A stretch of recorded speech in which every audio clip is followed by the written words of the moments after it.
Hi, welcome back to my channel. This week I've got an exciting video for you. I'm going to talk to my husband, who is known on this channel as Mr. Purple, about our relationship as a neurotypical person and a neurodivergent person, and some of the strengths that that brings to our relationship and some of the challenges that we've faced.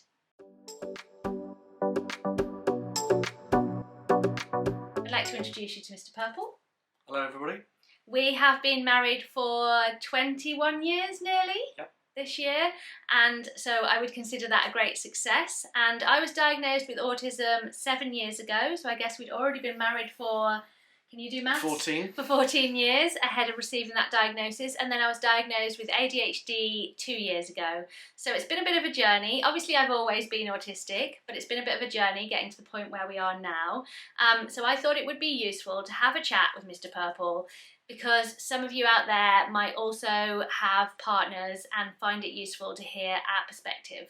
I should also point out that Mr. Purple is doing a really good thing making this video. He's a really private person, not a huge fan of being on the internet, feels quite anxious about this, I think. So I know he's going to do his absolute best, but please bear with. Okay, right, let's get stuck in. So I was diagnosed with autism, as I said, 7 years ago, and ADHD 2 years ago. How did you feel when I received those diagnoses? I think that getting to the autism diagnosis had been quite a process that we've been going through. We'd explored various other diagnoses along the way. You've been with a psychiatrist, and it was clear that there was something going on. We just didn't know what it was. And actually, when it came to you being diagnosed with autism, it was a relief as much as anything. It was finally an understanding of how we could move forward and how that was going to be better. And then the ADHD, I think, was never as big and never as such a big issue. Again, it was like, oh, okay, so that's what it is then. Let's deal with that. Let's see how we can work with that. Yeah, I think from my perspective, it's not that we're saying that ADHD is less significant than autism. It's just that because I'd already received the autism diagnosis and we knew that I was neurodivergent, it was kind of like an add-on. But I would also say, I don't know whether you would agree, that with autism it was a little bit more like, oh, maybe let's have a look at it, let's see a doctor. Whereas with ADHD, it was, for me, a case of looking at the diagnostic criteria and going, oh my god, yes, obviously. Yeah, I guess so. You'd done in your in your autistic way, you had done the research and you'd investigated and stuff, so maybe it was clearer to you. I was working on secondhand information from yourself, and I think the proof of the pudding was, sorry to use a... Did you just use a metaphor? I did use a metaphor, sorry. I think was that once you actually got to the point of taking some medication, the immediate noticeable effect that it had. Yeah, I think that's the case for a lot of people with ADHD. Not that I'm saying that everybody should take ADHD medication, but I think when it makes that massive difference, you're like, oh my god, yes, okay. Okay, so let's start, as I always like to, by talking about strengths. What do you think my neurodivergent brings in terms of strengths to our family, to our marriage, to our lives? Okay, personally, it's made for an exciting adventure. Whether it's in my personal life or in my work life, can get bored quite easily once I know something inside out, and I don't think I'm ever going to fully know you and inside out, I mean, as much as anybody can. So it's led to you have taken me on a journey. I've been to places, I've done things that I never would have done, either on my own or potentially with other people.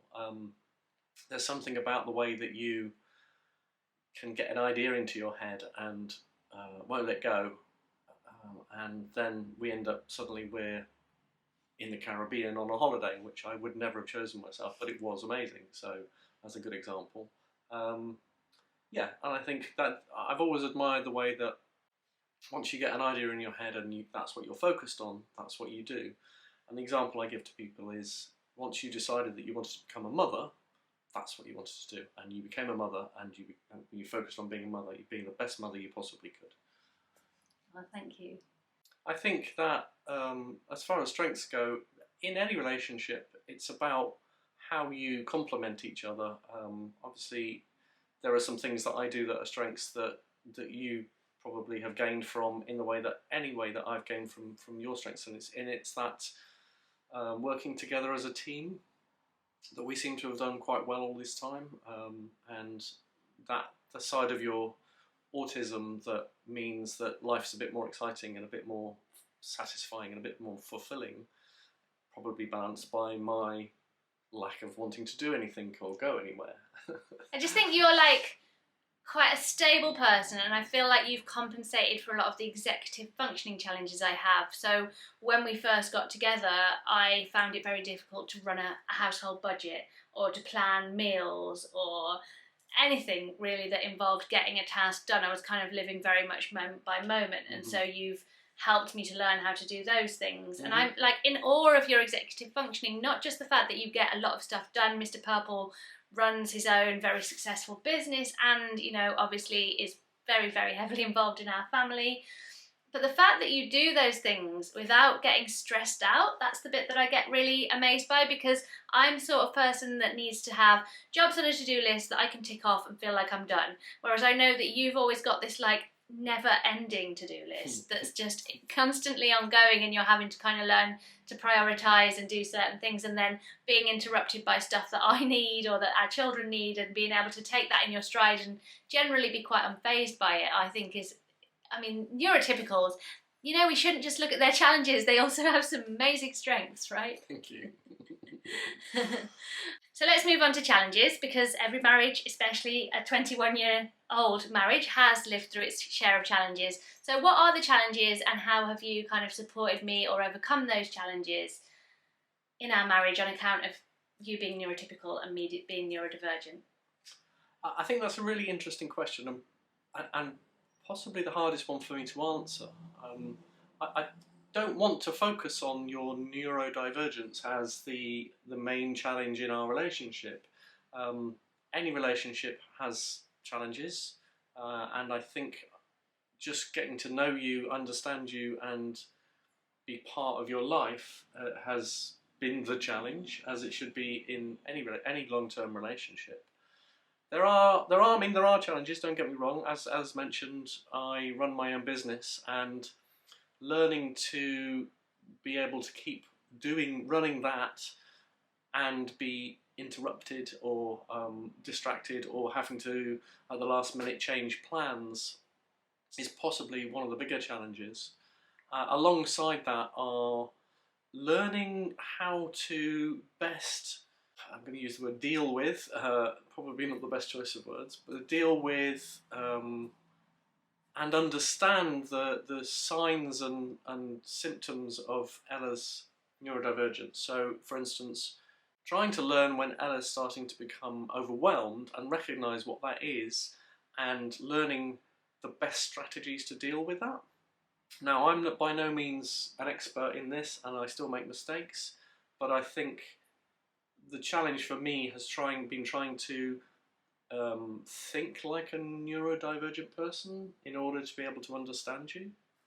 That's really interesting, and I think what we're talking about really partly is the challenge of dealing with, you know, meltdowns or shutdowns, which must be really challenging to deal with, because you have to put your own feelings and needs to one side, I guess, because the other person isn't capable of considering your needs and feelings in that time. And there are going to be times when it doesn't work and times when it does work, and I would say that it's an ongoing work in progress for us, and it probably maybe even always will be. So to count the successes, really.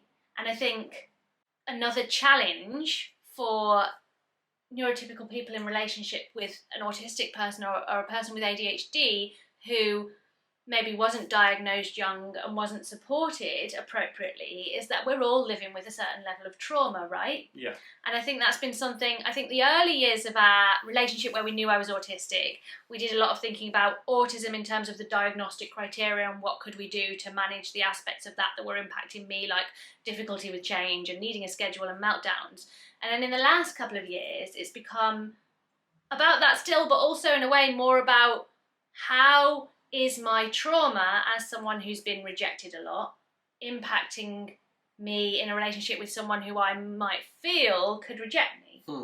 And you've actually done some reading around that, haven't you? Yeah, that's right. I think because of your late diagnosis, it's now become important to look back over your whole life and how that has affected you through all the stages of early development and teen and when we first met and all of those things. I think that's really a really good valid point. One of the other challenges I wanted to say in relation to meltdowns that I've always struggled with is any couple and any relationship, there are going to be arguments, and it's very difficult sometimes to know when an argument is an argument or an argument has turned into a meltdown. And so we could both be riled up and we could both be trying to get our point across, but at some point I've had to learn to recognise that it's not about the argument anymore, that you're overwhelmed and there is no point pushing this point any further until things have calmed down, and we've both learned to walk away and take a little bit of space and come back to it when we're a bit calmer. And I think that has been a major challenge for me. It's actually been a challenge for me as well. I've kind of recently realised that I've had to really examine where is the point that I go into meltdown, where is the point that it stops being discourse and starts being overload, so that I can teach you.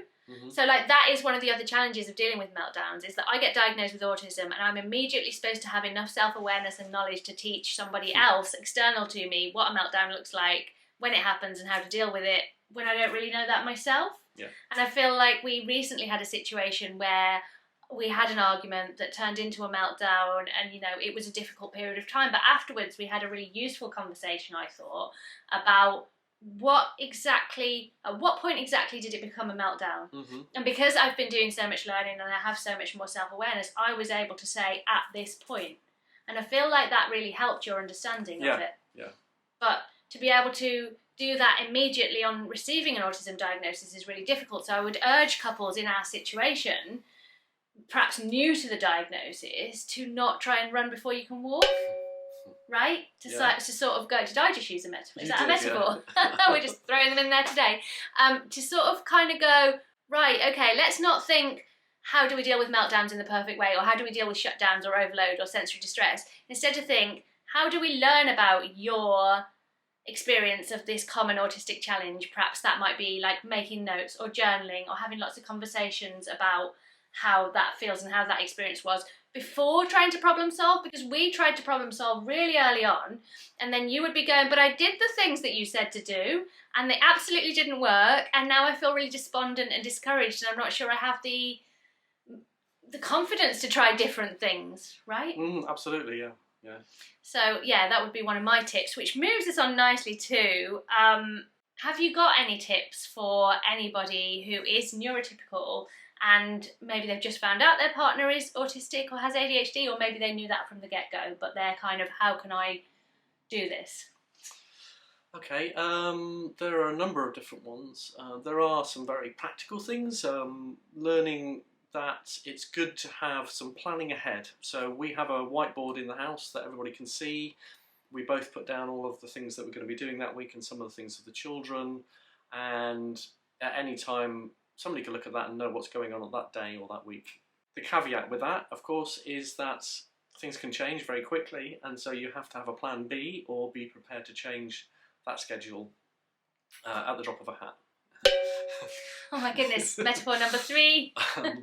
I think some other tips are, we've talked about strengths and weaknesses. My tips would be acknowledge the strengths, acknowledge the positive things that somebody with neurodivergence can bring into your life and how you can embrace that and enjoy it. And always be talking to each other about how difficult you're finding it or how easy you're finding, what worked, what didn't work. And I think it's a question of being flexible and being prepared to learn again. I'm certainly had to learn a lot more things about the human brain than I ever thought I would have to. And I think that's also helped with us as a family as well. Yeah, and I think you've actually gained some knowledge of your own brain as Yeah. a result of doing that. Yeah. And of supporting our children. Mm-hmm. I would say that for me, if you're in a relationship with a neurotypical person, you need to accept that sometimes they like spontaneity and sometimes they like to talk about the weather. No, I'm just kidding. I would say that for me, the thing that you do that benefits me the most is being patient. So even if you're not getting it right, Mm-hmm. I find that if I know you're not getting frustrated yourself or not getting overwhelmed yourself, that makes me feel calm. Whereas if I feel that you're becoming frustrated, even if you're trying your best, that makes me feel like, oh no, this is going to be really bad, and I start to catastrophize, and then my behaviour probably becomes more challenging to deal with, which then means that you become more frustrated, and you get into these kind of spirals. Yeah. So I think creating an environment where both partners feel loved and respected and able to be imperfect Mm-hmm. is really important in any marriage, but particularly in a marriage where someone might have the insecurities and the challenges associated with neurodivergence. I think maybe another tip would be to just be prepared to do problem solving. Mm-hmm. I would say that that's basically how our relationship has worked. We've hit a wall because of, not literal wall, no one's hit any walls. Was that another metaphor? Metaphor number 4, maybe. We've hit a challenge or a problem, and we have kind of then taken a step back and gone, right, why has this happened? What are the factors that have caused this to happen, and how could we do it differently next time? And then we've tried things, and then I think, as I mentioned earlier, having the flexibility to go, we tried something, it didn't work, throw it out, try something different, and to just keep doing that. I would also say there's something around communication. Like, I know that one thing we never really decided to do this, but we definitely absolutely do, is if things become too difficult to communicate about verbally, we will text each other. Yeah. Mm-hmm. And I think that's really useful. Yeah. Because often, because of my autism and my ADHD, I am struggling to communicate a feeling, a thought, or an idea to Mr. Purple in a way that is polite and respectful. I'm going to be honest, I do sometimes struggle with that. I think as much as anything that you say a lot of words sometimes when you're agitated or in meltdown. You just say a lot of words, and I just can't. My brain just, it's like a typewriter. All the keys pressed, and my brain just freezes, and I just can't take on anymore. Whereas stepping away and being able to read a text and then take a bit of a moment to reply, unjams that keyboard, and it makes it a lot easier to continue the problem solving. Yeah, that's really true, because I am a verbal processor. It basically means that I have a career talking on camera, which is brilliant, but I don't ever just say anything in a neat and concise way, and that can be difficult. And so often when I text you, I'll text like a load, and then I'll delete a bunch of it and summarise it into a shorter text. That I didn't know. So yeah, I think using alternative forms of communication, whether that's text or emails or letters, or how else, semaphore, Morse code, whatever works for you, can be a really great way of communicating. Sorry, one thing I really do think we should talk about, because we haven't really fully explored, is, I'm using a lot of words, aren't I? Yeah. I'm doing the thing I said I was doing, is in our marriage, it would be really, really easy for my needs, my massive personality, and my huge amount of talking to become the centre of our lives. Yes. So I think making sure that you have space for you. Yeah, and we've done that through, I have some hobbies, but primarily I would say I have a garden. I have the garden is mine, it's my domain. I can go out there, I can get away. It's my little bit of heaven out there. That's where I can unwind, and I'm free to do so without any restriction, which is really good. Okay, well, thanks for watching. I hope you found something useful in there. If you did like the video, please hit the like button. And if you're not already, please consider subscribing to my channel, where I talk about disabilities, specifically neurodivergence, and how that impacts my life and the strategies that I've come up with to live a happier life. If you'd like to support me further, there's a link that you can click that goes to my Linktree, which has the various different ways, including joining my YouTube members club or buying my merch. Thanks for watching. Goodbye. Bye.